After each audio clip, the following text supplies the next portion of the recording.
well, until we move to Myanmar, and it's set for the third phase of its general election on January the 25th, following earlier votes on December the 28th and January the 11th. The elections cover just 202 of 330 townships, with 63 voting in the final phase amid an ongoing civil war. Over 3.6 million people are displaced and 16 million people face acute food insecurity, with millions at risk of malnutrition.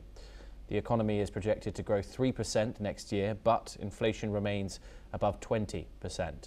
And electricity shortages drive households to solar power.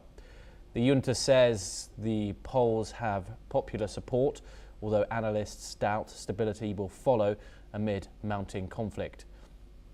Ambassador Goel, I want to get your perspective on this. Now, of course, the military junta has been isolated internationally since 2021, since it grasped power, and of course since then has been going through a humanitarian crisis and a civil war, and of course we can't forget that huge earthquake that happened earlier this year.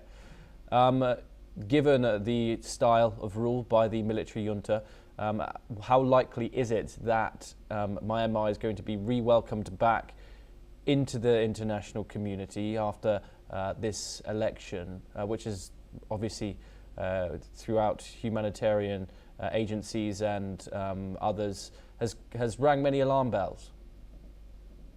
One has to wait and see, really, because even after the elections, one has to see how, what kind of a relationship will the military junta have with the elected government, provided the power is actually transferred to the elected government. We have seen in many cases that even if the elections take place, basically it's a kind of a government which is still totally military. Take the case of Pakistan.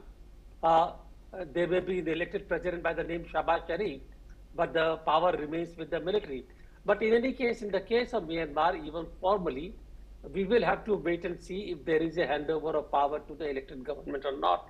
If there is indeed a handover of power, transfer of power to the elected government, then I think the process of admitting Myanmar to the international community should begin, albeit slowly to begin with.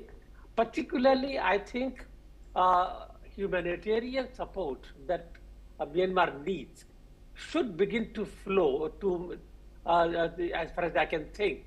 But again, these are really big ifs, and one has to wait and see till the end of the elections as to what course does the politics take place in Myanmar.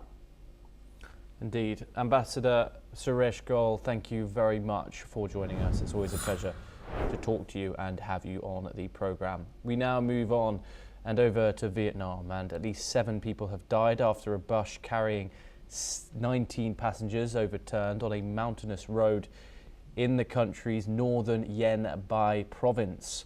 The 29-seat bus carrying a charity group flipped and crashed as it was travelling downhill. Rescue teams pulled 10 survivors from the wreckage, while others remained trapped as heavy equipment was deployed to cut through the vehicle.